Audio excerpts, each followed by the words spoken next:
ang ating sariling wika. Wika mo'y wika ko. Ito may katutubo.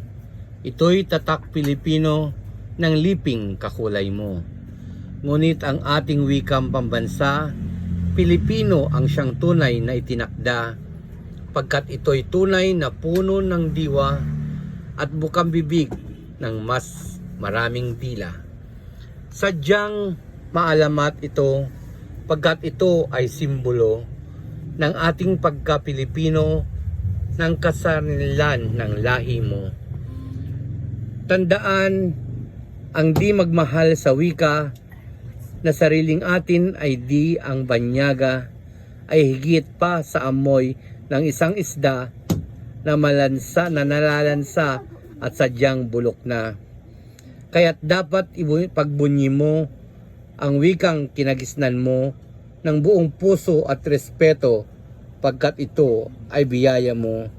Huwag mong ikahiya, bagkos ipanata, na gamitin lagi ang wikang pambansa sa paghahabi ng mga makukulay na tula at pagkikipagtalastasan araw-araw sa iba.